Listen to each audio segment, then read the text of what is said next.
اور طواف کرتے ہوئے پھر وہ طواف پورا ہو جائے تو ہاتھ اٹھا کر رو رو کر زاروں کے ساتھ وہ خاتون رو رہی تھی، اور رونے میں کیا کہہ رہی تھی؟ اے اللہ تیرے ہر فیصلے پہ راضی ہوں، اے اللہ میں اس حال میں تجھ سے راضی ہوں، اے اللہ ہر حال میں تجھ سے راضی ہوں، یہی کہہ رہی تھی اور رو رہی تھی وہ خاتون۔ اے اللہ تیرے ہر فیصلے پہ راضی ہوں، ہر حال میں راضی ہوں، اے اللہ اس حال میں بھی تو رکھا، میں اس حال میں بھی راضی ہوں۔ تو بغل میں ایک بزرگ تھے، وہ سنتے سنتے نہیں رہا گیا، تو انہوں نے کہا خاتون تم یہ کیا کہہ رہی ہو کہ اس حال میں راضی ہوں، اس کے پیچھے کیا داستان ہے؟ تو وہ خاتون کہنے لگی بات یہ ہے، اللہ کی بارگاہ میں آئی ہوں، دعا مانگ رہی ہوں، بات یہ ہے کہ میرے 3 بیٹے تھے، ایک بیٹا میری گود میں تھا، وہ چلتا نہیں تھا، پاؤں چلتا نہیں تھا،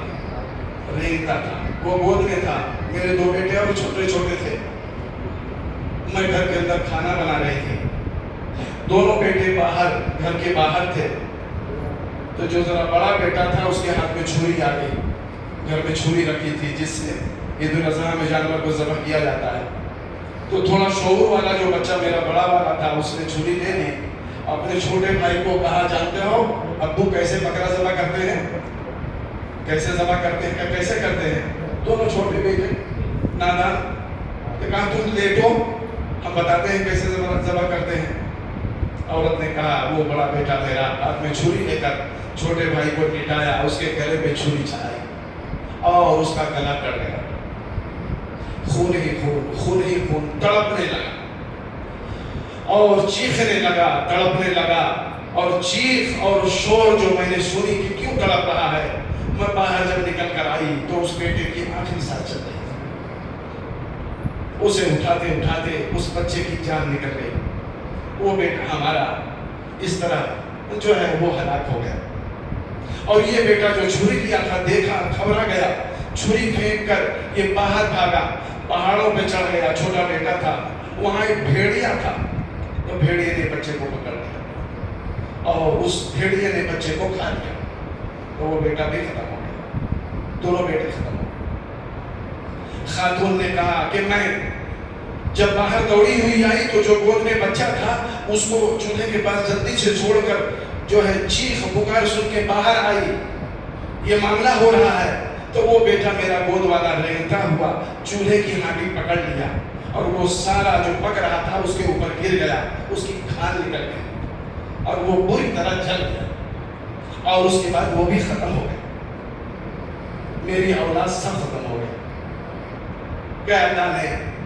مجھے جو ہے توفیق دی، میں حج میں آئی، اور حج میں آنے کے بعد اور یہی دعا مانگ رہی ہوں اللہ سے کہ اللہ میں ہر فیصلے پہ راضی ہوں، اور میں اس فیصلے پہ تیرے راضی ہوں، مجھے تجھے تیری رضا چاہیے اور تیری خوشنودی چاہیے، اے اللہ میں راضی ہوں، اے اللہ میں راضی ہوں۔ اللہ اکبر۔ بزرگوں دوستو،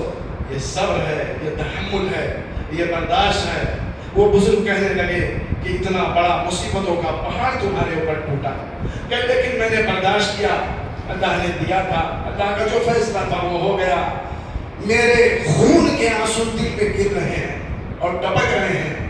اور وہ بچوں کی شکل میرے سامنے آ رہی ہے، لیکن صبر کے علاوہ کوئی چارہ نہیں۔ ان اللہ مع الصابرین، اللہ صبر کرنے والوں کے ساتھ۔ ہم اور آپ سوچیں کتنا اللہ نے نوازا ہے، اور کتنی خوشحالی میں آنا ہے، اور کتنا کھا پی رہے ہیں اور جی رہے ہیں، اتنی خوشحالی کے بعد بھی نماز کے لیے موقع نہیں، تراویح کے لیے موقع نہیں، دن کی محنت کے لیے موقع نہیں، ماں باپ کی خدمت کا موقع نہیں، علماء کرام کا ادب و احترام نہیں، اتنی خوشحالی کے بعد بھی اللہ کی یاد نہیں، اللہ کے سامنے سجدہ نہیں۔